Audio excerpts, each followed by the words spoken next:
Bienvenue dans ce nouvel épisode. On va parler aujourd'hui innovation touristique. Le tourisme en a bien besoin.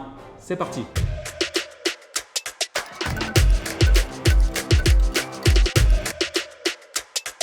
J'ai grand plaisir à vous présenter les deux jurés qui m'accompagnent aujourd'hui.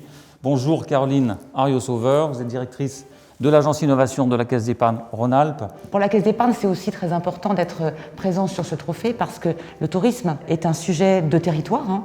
Et en l'occurrence, nous sommes un partenaire majeur de l'économie locale. Donc c'était important pour nous d'être là avec vous aujourd'hui. On a hâte. Bonjour François-Pierre Salamand. Bonjour Didier. Vous dirigez Plus de Sens, qui est une agence de communication. Il y a une quinzaine d'années, c'est avec vous qu'on a co-créé, on peut dire ça comme ça, les trophées Brefeco de l'innovation qui prennent aujourd'hui une nouvelle dimension. Et depuis 15 ans, on l'a fait évoluer jusqu'à ce format digital. Et effectivement, aujourd'hui, d'être là avec vous pour l'innovation touristique, ça a du sens, puisque aujourd'hui, on s'engage de plus en plus sur l'accompagnement de territoires qui ont des projets qui ont du sens, qui ont de l'engagement. Et donc j'ai hâte d'être surpris et emmené par les projets qui vont nous être présentés. On va commencer par le premier candidat finaliste. J'appelle Thomas Raquin, qui est directeur général du domaine de la Dombes.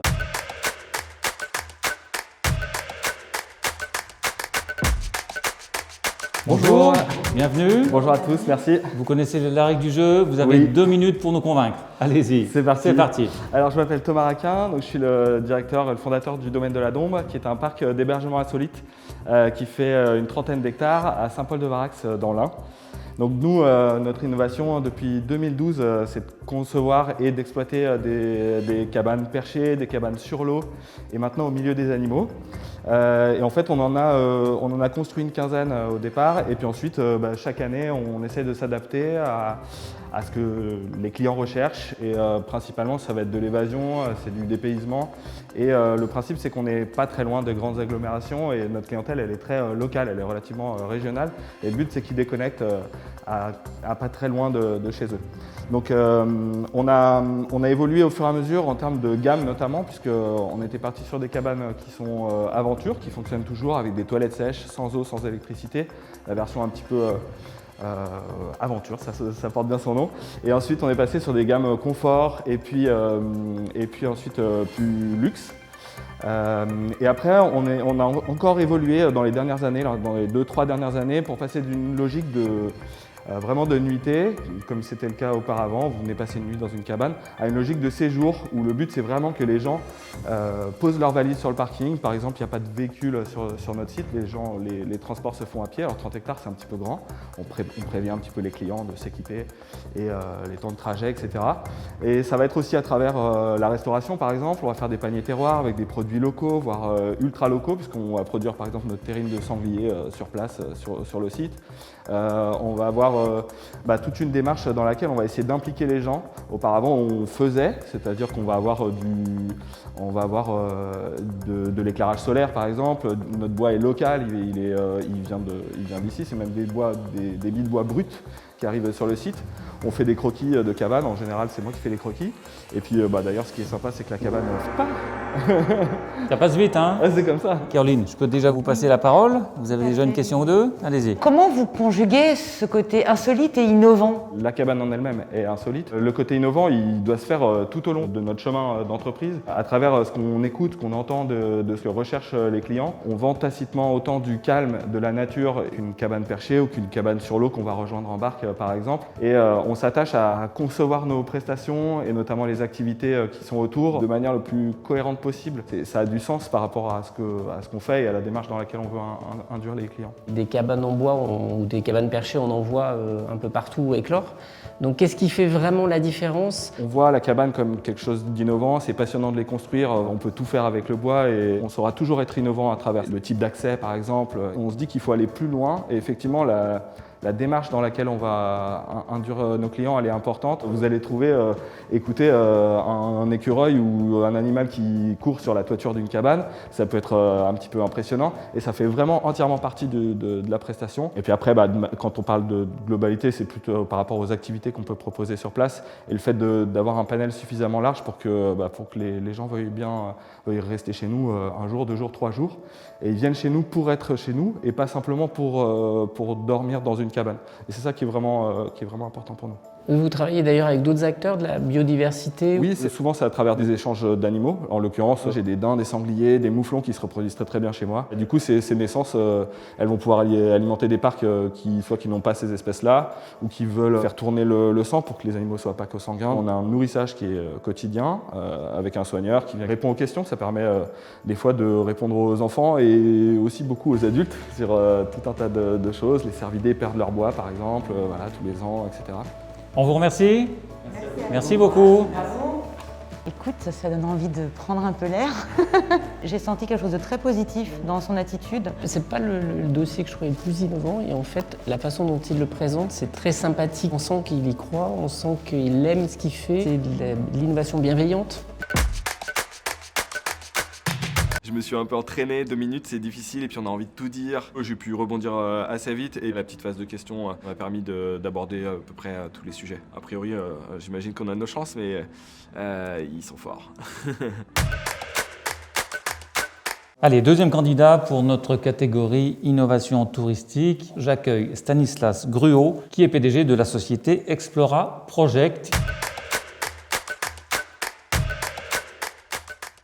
Bonjour. Tout à fait. Bonjour à tous. Bonjour. Vous avez 2 minutes, vous avez compris? Allez, c'est à vous. Parfait. Bonjour à tous, je suis Stanislas Gruot. Et ce que j'aimerais que nous retenions de ce pitch, c'est le chiffre 2. 2 parce que j'ai 2 minutes pour vous expliquer pourquoi j'ai créé Explora Project il y a maintenant 2 ans. Et si je devais le résumer, c'est probablement pour que je sois fier du monde que je vais laisser à mes 2 filles. Explora Project est une agence de voyage d'aventure qui est basée à Annecy, qui est emmenée par une équipe de 15 passionnés et qui, malgré une année 2020 compliquée, a tout de même réussi à faire partir près de 1000 participants dans 15 pays sur 250 expéditions.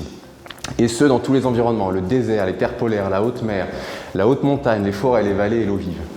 Aujourd'hui, Explora Project est la première agence de voyage française à mission.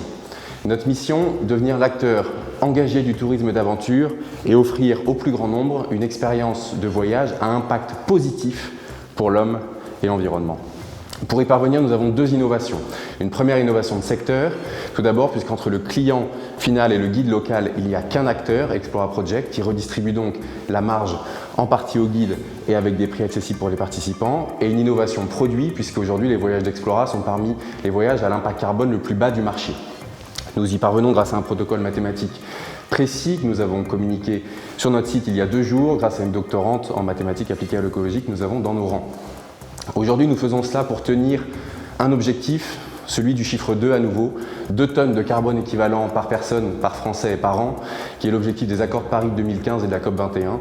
Et c'est dans ce cadre-là que nous avons aujourd'hui construit notre expérience de voyage. Alors je vous le dis, ce sujet nous dépasse tous et pour y parvenir, une des solutions, c'est Explora Project. Vive le tourisme durable et vive la France. Et vous êtes parlé au bout de vos 2 minutes quand même, mais bravo, c'était super, vous avez été très efficace. Caroline? Moi j'ai plein de questions. Allez. Vous disiez que vous avez permis en tout cas plus de 1000 explorations, c'est ça que vous disiez. Comment vous avez fait alors que les avions sont un petit peu cloués au sol, que les frontières sont fermées? Il y a eu le premier choc pour nous de l'année 2020, ça a été le premier confinement. Je ne peux pas dire qu'on l'avait vu venir, donc fin mars, on a changé toute notre production pour une production qui était essentiellement européenne et qui avait à peu près 30-40% de notre offre qui était en France, pour aujourd'hui une offre qui est à 98% en France. Donc globalement, on a tout misé sur la France, sur le local, d'où le Vive la France amusé de la fin de pitch. Et après, il y a quand même quelques pays qu'on a pu faire partir. On a fait partir des gens en Suède, là où c'était possible. Et c'est principalement sur le début de l'année 2020, bien sûr, où on a pu écumer plusieurs pays. Vous parlez dans votre dossier, me semble-t-il, d'un rayon de 3 heures de vol, c'est ça? Oui, aujourd'hui, ce rayon de 3 heures, c'est celui qui permet de faire un vol moyen courrier en fait, par an et de vivre normalement à côté de ce vol-là et de toujours en fait, finalement respecter ce 2 tonnes de carbone équivalent par personne et par an. Si vous dites qu'il y a un argument qui fait vraiment la différence pour choisir Explora Project, c'est quoi? Alors, il m'en vient 2, il va falloir que je choisisse.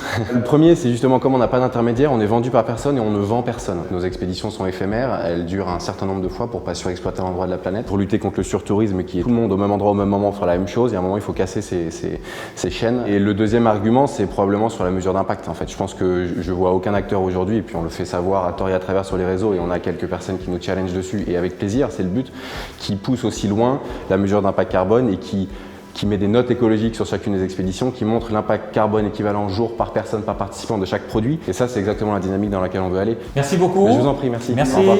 Merci. On ne réinvente pas le voyage en réalité. Ce qui est intéressant, c'est ce parti pris en fait. Et ce qui fait la différence des entrepreneurs tels que Stanislas, c'est justement cet engagement. Je me suis senti bien, l'atmosphère et l'ambiance étaient très bonnes. Ouais, j'ai tenu mon temps, je me connais, je suis un peu bavard, donc j'avais prévu un peu moins pour être sûr de ne pas être coupé. Et je suis content, j'ai pu dire tout ce que j'avais envie de partager. J'ai regardé un peu les autres projets, je crois qu'ils sont super différents, chacun avec leur histoire, et quoi qu'il arrive, je pense qu'on a vraiment tous gagné. Allez, on poursuit avec le troisième candidat de la catégorie innovation touristique. Nous avons le plaisir d'accueillir Éric Loisy, qui est directeur général de la société Insight Outside. Bonjour. C'est à vous. Donc enchanté, Éric Loisy, cofondateur de l'agence Insight Outside basée à Grenoble.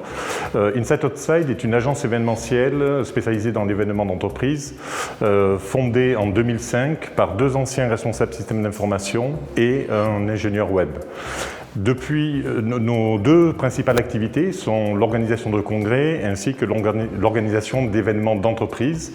Et en 15 ans, on a organisé plus de 3000 événements qui ont réuni plus d'1 million de participants, qu'ils soient locaux, nationaux ou internationaux. Depuis le début, nous pensons que nous avons voulu bâtir des solutions qui associent la puissance du digital à la chaleur et à la créativité humaine. Cela nous a conduit à bâtir un système d'information intégré qui permet de faciliter l'organisation logistique des événements, dématérialiser la communication et faciliter la rencontre entre chaque participant. Mais force est de constater qu'on est dans une industrie qui génère, dont l'empreinte carbone est très élevée, et malgré tous les efforts des acteurs de la filière, la principale raison des émissions de gaz à effet de serre est le déplacement des participants. Et en 2018, on a commencé à avoir une réflexion autour de ce qu'on appelle l'hybridation des événements, avec un enjeu de taille qui était comment maintenir des événements à distance tout en favorisant la rencontre entre les participants et en maintenant l'engagement de ces participants à distance. Puis, début d'année, la crise sanitaire est passée par là, avec la prise de conscience qui allait avec et l'intime conviction qu'on ne pourrait plus revivre dans les mêmes conditions et qu'il était nécessaire de repenser nos modèles. Et c'est ainsi que ce projet, qui était dans la tête de 3 dirigeants, s'est transformé et a été porté par l'ensemble de l'entreprise. Et en quelques mois, une nouvelle solution de plateforme digitale est née, de nouvelles approches ont été imaginées et l'intégralité de nos tâches au quotidien ont été modifiées. Voilà, les 2 minutes sont achevées. Ça va vite, ça va vraiment très vite. Sur cette plateforme digitale, en fait, c'est quoi l'innovation puisque ça existait déjà? Donc, qu'est-ce que vous avez porté comme innovation? Alors, il est double. La première, c'est qu'on a intégré les codes des réseaux sociaux pour justement créer l'engagement des participants. C'est une plateforme déjà qui est full responsive, donc chaque participant va pouvoir assister à l'événement aussi bien depuis son portable, une tablette ou un PC. Ils vont pouvoir préparer l'événement avant le jour J. Et enfin et surtout, les limites des plateformes actuelles, c'est que l'interaction avec les participants et avec les intervenants est très limitée. Ça se limite bien souvent à un chat, là où nous, on a développé un outil de visioconférence qui permet à chaque participant d'avoir une visio-room privée dans laquelle les échanges vont pouvoir se poursuivre, mais en face-to-face. C'est-à-dire qu'en même temps que l'événement se déroule, on visualise le public, on peut les interpeller, c'est ça? Plus précisément, vous êtes téléspectateur de la session et ensuite, à l'issue de la session, pour le temps des questions-réponses, vous allez rejoindre une visio-room, une salle virtuelle, dans laquelle, là, vous serez en présentiel avec les intervenants et les autres participants et vous allez pouvoir échanger. Donc l'avenir, c'est une évidence pour vous, l'avenir de l'événementiel, c'est du digital, physique et digital. Oui, peut-être pas pour tout, mais je pense que l'événement va devenir multimédia. Un peu comme avant, pour assister à un match de foot, vous deviez aller au stade. Aujourd'hui, vous pouvez assister à un match de foot depuis votre canapé, enfin en tant que téléspectateur. Et là, je pense qu'effectivement, notre industrie va connaître un changement important. Merci beaucoup. Merci à vous. À plus tard. Au revoir. Au revoir. On a vu maintenant les trois candidats. On va passer dans le salon pour délibérer. À tout de suite. À tout de suite. Il y avait un peu d'appréhension. Pas eu le temps de conclure, mais rien de bien grave, puisqu'après il y a eu le temps de questions-réponses qui a permis justement de revenir sur les 2 volets que j'ai pas eu le temps de développer. Je pense que notre projet est un peu borderline, parce qu'on est spécialisé dans l'organisation d'événements, donc voilà, difficile de faire quelques pronostics que ce soit. Les amis, il faut qu'on décide. On a écouté 3 excellents dossiers, je trouve, mais il faut qu'on finisse cette réunion par un vote. Caroline, est-ce que vous avez une préférence? Parmi les 3, je trouve que le projet Inside Outside est au-dessus du lot parce qu'il s'inscrit, dans un domaine qui est particulièrement sensible en ce moment, qu'ils avaient quelque part dans les cartons déjà les prémices de leur innovation, qu'ils ont su la décliner et le mettre en mode opérationnel dans une année 2020 pas évidente, le tout avec une forme de sérénité. Et même si les 2 autres projets présentent d'autres atouts, c'est quand même Inside Outside que je mettrais en favori. Toi, tu étais plus hésitant. Moi, je suis encore hésitant parce qu'en fait, évidemment, je trouve que Insight est celui qui a la réponse sur l'innovation qui est la plus intéressante et la plus évidente. Sauf que j'ai beaucoup de mal à le mettre sur la catégorie, donc c'est ça qui me gêne. Et à côté de ça, moi, j'ai été séduit par la présentation des 2 autres. Tu n'as toujours pas choisi. Je n'ai toujours pas choisi. Bon. Moi, j'aime bien Explora Project parce que je trouve que ce jeune présente l'avenir du tourisme. Le tourisme de demain, c'est celui-ci, c'est celui qui se pose des questions. Donc, il y a un vrai parti pris, comme tu disais, il y a un vrai engagement. Eh ben, écoute, moi, je crois que je vais finalement donc choisir Explora Project pour... suite au pitch et suite aux échanges qu'on a eus, ils m'ont convaincu sur leur engagement et sur leur façon de faire différemment sur un secteur extrêmement concurrentiel. Si vous avez donc suivi, Explora Project a pris la tête de la compétition avec 6 points, suivi de près par Inside et ses 3 points. La tendance est donc donnée, mais les 10 points sur dossier des autres jurés peuvent encore tout changer dans cette dernière catégorie. Le suspense est total. Alors, le jury s'est prononcé. Le moment important est arrivé. Qui est le lauréat 2020 des trophées Bref Éco de l'innovation touristique? C'est François Pierre qui va nous le dire. Au nom du jury, en tout cas, on est très très heureux d'annoncer que le prix de l'innovation touristique est remis cette année à Stanislas Gruau pour Explora Project. Félicitations, Merci beaucoup. une belle aventure, c'est le cas de le dire. Oui. Plein de bonnes choses par rapport à toutes les promesses que vous nous faites. Je remercie aussi toute l'équipe Explora qui n'est pas là aujourd'hui mais qui turbine de chez eux. Merci. Merci, merci à tous. Eh bien, ça y est, nos trophées de l'innovation Bref Éco 2020 sont terminés. J'espère que vous avez pris autant de plaisir que nous à découvrir toutes ces innovations. Merci à tous les partenaires, merci aux candidats, merci à tous les participants. Retrouvez tous les épisodes sur YouTube et LinkedIn. Et à très bientôt pour l'édition 2021. Dans la catégorie innovation touristique, le domaine des Dombes. Domaine de la Dombe. Inside Outside. Explora Project. Insight Outside. Explora Project. Insight Outside. Explora Project. Inside Outside. Explora Project.